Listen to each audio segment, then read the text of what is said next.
कहानी आपके लिए ही है। दोस्तों, इस कहानी को ध्यान से अंत तक जरूर सुनना।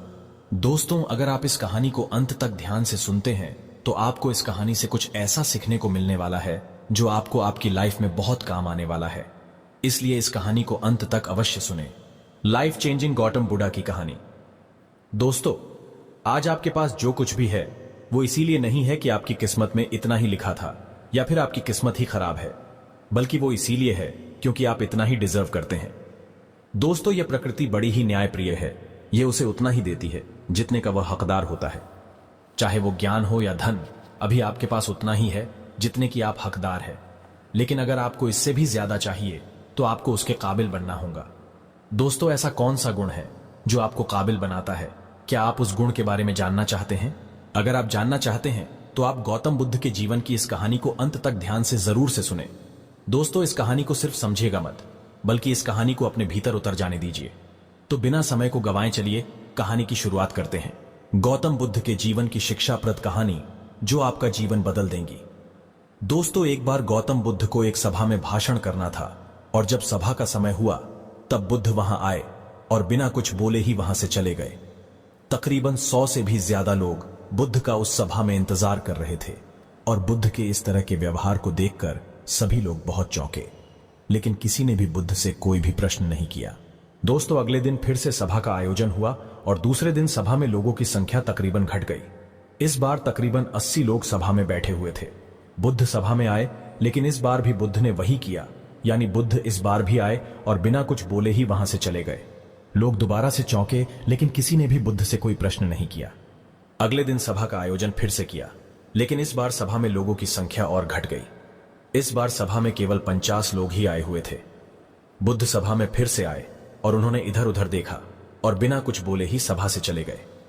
उसके बाद कुछ लोग क्रोधित भी हुए क्योंकि लोगों ने अपना काम छोड़ छोड़ कर आए हुए थे, लेकिन किसी ने भी बुद्ध से कोई प्रश्न नहीं किया। अगले दिन फिर से सभा का आयोजन हुआ। दोस्तों, आप लोग जो इस कहानी को सुन रहे हैं, आप में से भी कुछ लोग मन ही मन यह कह रहे होंगे कि अरे कितनी बार सभा का आयोजन होगा, और आप लोगों को भी इस कहानी को सुनते वक्त इरिटेशन होना शुरू हुआ होगा। और जिन जिन लोगों को भी अभी इरिटेशन होनी शुरू हो गई है, उन लोगों को तो यह कहानी बड़े ध्यान से पढ़कर समझना चाहिए, क्योंकि यह कहानी आपके लिए ही है।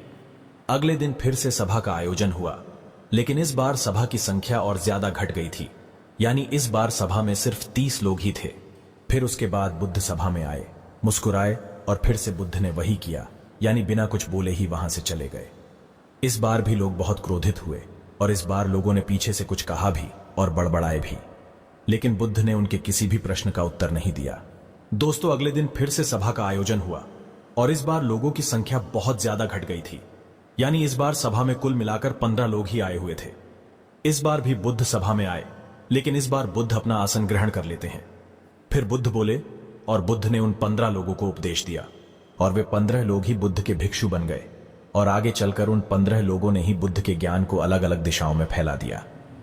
फिर एक दिन बुद्ध से किसी ने पूछा कि बुद्ध, आप कई दिनों तक बिना बोले ही सभा से क्यों चले जाते थे? फिर बुद्ध कहते हैं कि मैं उन लोगों को खोज रहा था जो लायक थे, यानी कि पहले दिन 100 से भी ज्यादा लोग आए हुए थे, उसमें से ज्यादातर लोग सिर्फ आए हुए थे। उन्हें मेरे उपदेश से कोई भी मतलब नहीं था, वे बस आ गए थे। और उसमें से ज्यादातर लोग सिर्फ देखने और सुनने आए हुए थे कि सभा में क्या होता है। वे मेरे काम के लोग नहीं थे, क्योंकि वे लोग मेरे ज्ञान को औरों तक नहीं पहुंचा सकते थे।